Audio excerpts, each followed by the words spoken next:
New York సిటీలో సెక్రటరీగా పనిచేస్తుంది ఒక అందమైన 47 ఏళ్ల మహిళ.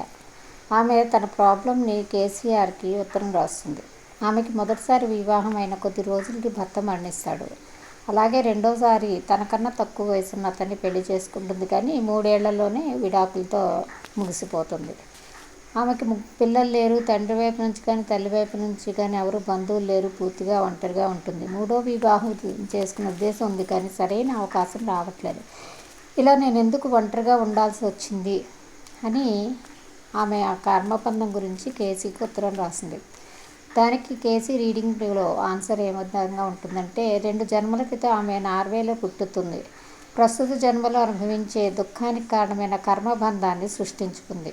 అప్పుడు ఆత్మహత్య చేసుకుంది. ఆ జన్మలో ఆమె 2 పిల్లలకు తల్లి అన్నమాట. ఆ జన్మలో ఆమె సాటివారి ముందు తలవంపులు తెచ్చే పనులేదో చేయబట్టి ఆత్మహత్య చేసుకుంటుంది. దానివల్లనే ఈ జన్మలో ఈ బాధలు, ఒంటరితనం. ఆ జన్మలో ఆమె తన భర్తకి తోడుగా ఉండే బదులు తన స్వార్థంతో ఆత్మహత్య చేసుకుంది. ఆ జన్మలో పిల్లలకి తల్లి ప్రేమని, భర్తకి సపోర్ట్ని అందించలేదు. అందువల్ల వైవాహిక జీవితంలో ఈ జన్మలో పొందకపోవటం వల్ల ఈ జన్మలోని ఈ అనుభవంతో వాటి విలువ తెలిసి ఆత్మోన్నతి జరుగుతుంది.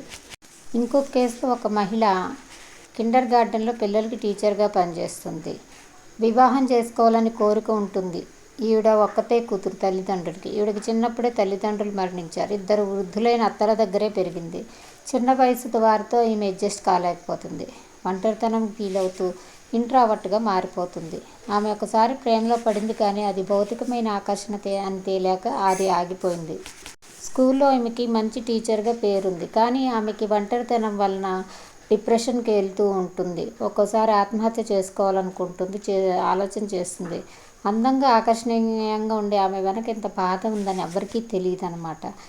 ఎడ్గర్ కేసీ రీడింగ్ ప్రకారం 4 జన్మల క్రితం పర్షియా దేశంలో జన్మించింది ఈమె. బెడోయిన్ జాతి వారు ఈమె దేశం మీద దాడి చేశారు.